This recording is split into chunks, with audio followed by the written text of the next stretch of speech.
je vais laisser la parole à M. Mehdi pour parler d'une exonération. En effet, j'ai proposé, c'est la délibération, que on puisse exonérer de redevances d'occupation du domaine public, notamment les terrasses qui sont qui bordent les zones de chantier.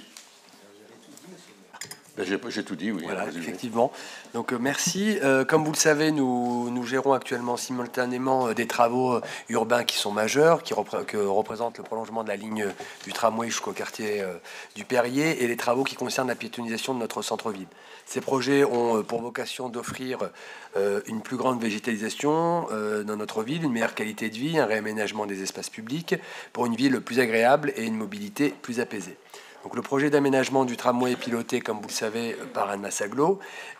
Quant à la ville d'Annemasse, elle est maître d'ouvrage du projet de piétonisation. Les deux collectivités ont fait le choix de créer une commission d'indemnisation amiable pour l'indemnisation éventuelle des préjudices subis. Donc la commission, la SIAT pour l'Annemasse Agglo et la SIAP pour la ville d'Annemasse. Ces deux commissions s'appuient sur deux règlements d'indemnisation bien distincts, mais avec un fonctionnement, des conditions d'éligibilité et des modalités d'instruction communs. Seuls les périmètres des travaux et la maîtrise d'ouvrage sont propres à chacune des collectivités.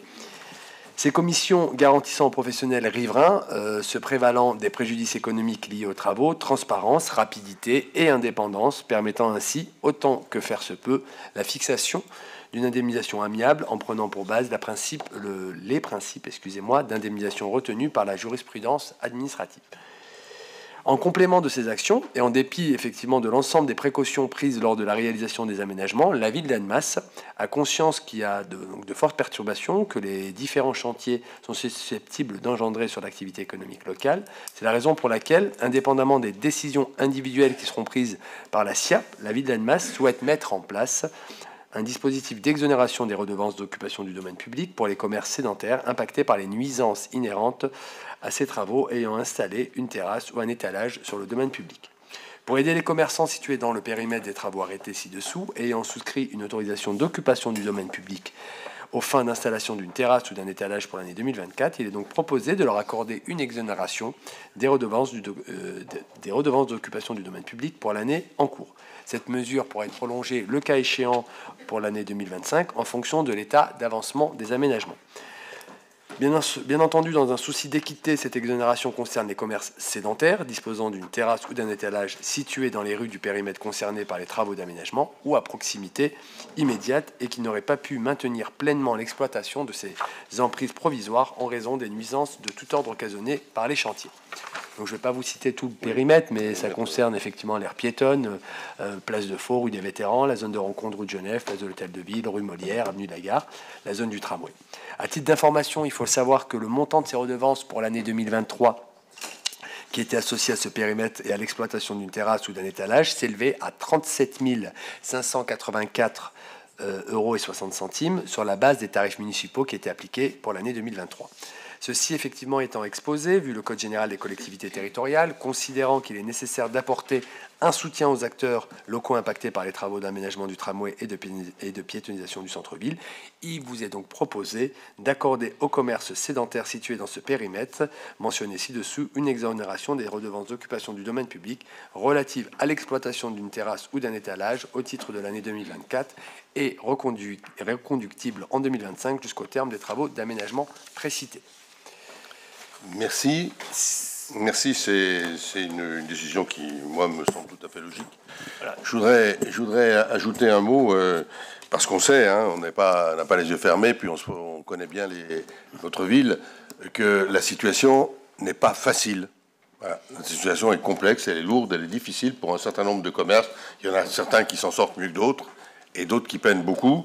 Donc, moi, j'ai sollicité, je le dis, que très vite les indemnisations liées au SIAT et au SIAP puissent être mises en place, donc que les commerçants concernés fassent très vite des demandes, n'attendent pas d'être en grande difficulté. Ils peuvent faire plusieurs demandes dans l'année. Voilà, et la commission se réunira plusieurs fois, donc ça, c'est une première chose. Et la deuxième chose, c'est que j'ai demandé qu'il y ait une vraie campagne d'information, de publicité, de mobilisation pour dire aux habitants et au-delà, le commerce à Annemasse, ça continue et on a intérêt à y venir.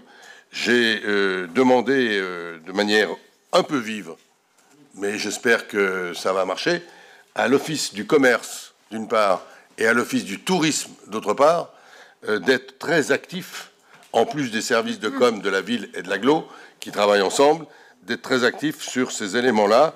Et de premières réunions ont lieu, ça va aller assez vite, pour trouver des initiatives.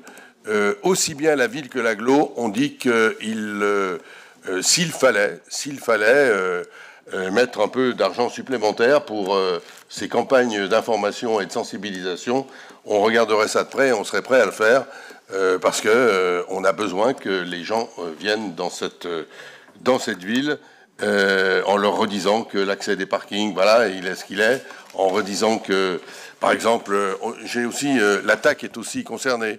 Et par exemple, je peux vous annoncer sans doute, même si c'est pas encore acquis, que les transports publics pour venir à Annemasse seront gratuits le samedi. Voilà, c'est des éléments de ce genre que l'on va essayer de prendre en compte pour mobiliser autour du commerce annemassien qui souffre, qui demain, j'en suis sûr, vivra bien et mieux dans un cadre rénové, dans une ville agréable. En attendant, il faut passer le mauvais moment. Et je sais qu'aujourd'hui, il y a une assemblée générale d'Annemasse Commerce. Si ils m'entendent d'ici, je peux leur dire qu'on est, mais ils le savent, qu'on est à leur côté et qu'on prendra toutes les mesures nécessaires. La première, c'est celle qui vous est proposée par M. Mehdi ici. Monsieur Yaconet ?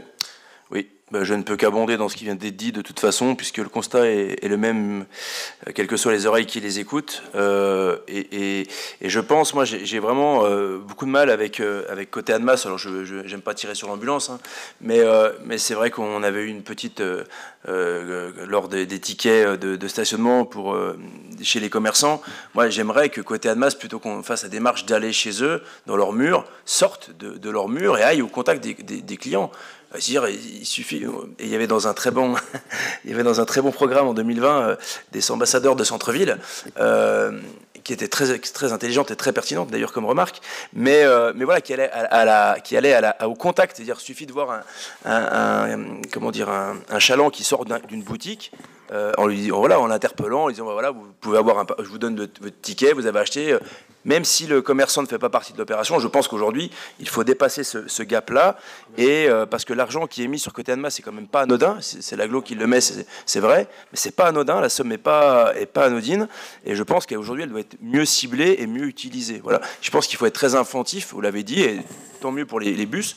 Mais c'est vrai qu'aujourd'hui, on peut parfaitement voir un minibus aux couleurs de côté Annemasse ou Annemasse Commerce ou qui que ce soit aller circuler en zone commerciale d'Annemasse pour aller attirer des commerçants en remettant des tickets de parking gratuits. Enfin voilà, je pense que là on est en état vous parlez de solidarité, même si on n'était pas d'accord sur le tracé, maintenant on a les deux pieds dedans et je pense qu'il faut être solidaire parce que les commerçants ont besoin de solidarité aussi de leurs élus, mais il n'empêche qu'il va falloir effectivement remuer un petit peu ceux qui devraient faire vivre le commerce à Annemasse et qui sont payés pour cela et avec le budget pour faire. Oui, je me souvenais pas qu'il y avait vos ambassadeurs de centre-ville, mais je suis prêt à reprendre, si vous me le permettez. Mais ça va être du fonctionnement. Mais à reprendre votre idée, parce que ça pourrait être une idée intéressante, on verra. Parce que vos propositions sur le rôle, sur aller vers les gens, hein, je crois qu'elle est tout à fait évidente, sauf qu'il faut un peu de ressources humaines, pas que de l'argent, il faut des ressources humaines. Donc on va, pourquoi pas... cette idée des ambassadeurs, là, voilà, vous voyez que je suis très ouvert à vos propositions, notamment sur ce sujet. Merci. Amine. Je voulais juste compléter, mais merci Monsieur le maire. Vous avez effectivement indiqué que nous étions proches des commerçants, à l'écoute et attentifs en tout cas aux difficultés qu'ils rencontrent. C'est une réalité du quotidien, on discute beaucoup avec eux, on les rencontre. Moi, cette délibération est importante, il faut qu'on la vote, mais je voudrais aussi rappeler aux commerçants qu'il est important qu'ils se saisissent des dispositifs déjà existants. Oui. Et c'est une vraie difficulté puisqu'aujourd'hui, personne n'a encore déposé, ou quasiment personne n'a déposé de dossier auprès de la commission de la SIAP et de la SIAT, et ils peuvent le faire, comme vous l'avez dit, monsieur le maire, plusieurs fois dans l'année, et il faut qu'ils s'en saisissent. Il y a effectivement aussi au niveau de la maison de l'éco le dispositif Impact Éco. Je ne vais pas vous faire toute la liste, mais il est important, et on en discute régulièrement avec les commerçants, qu'ils puissent s'en saisir et qu'ils n'attendent pas d'être en difficulté et que ça soit trop tard, si j'ose me permettre, pour réagir. Donc voilà, nous on continue, on est à l'écoute. C'est pas évident, et il y a une grande campagne de communication qui est en train d'être menée, qui va continuer, et je crois pour le mois prochain on présentera encore un nouveau dispositif d'aide aux commerçants. Merci. Est-ce qu'il y a des votes contre ou des abstentions concernant cette délibération? Vu le débat, je crois que tout le monde est unanime et favorable à cette mesure. Merci.